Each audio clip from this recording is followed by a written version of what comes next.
அம்மா இங்க என்ன பண்ணிட்டு இருக்க? தின்னுகிட்டு இருந்தேன். இங்கயா? அட பாவி, மொத்த சோத்தையும் தின்றுக்கியே. தாய் மாமனுக்கு ஒரு வா சோறு வைக்கணும்னு நினைக்கலடா நீ. மாமா அவசரப்பட்ட எந்த முடிவுக்கு வந்துடாத. எனக்கு முன்னாடி 2-3 பிட்டு ஓடி இருக்கு.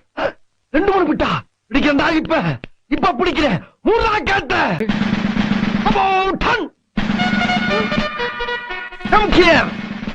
நீங்க தான் ரொம்ப ரோசக்காராச்சே. எங்க எந்த பக்கம்? தண்ணி குடிக்கிறதுக்கு வந்தேன். தண்ணி குடிக்கவா?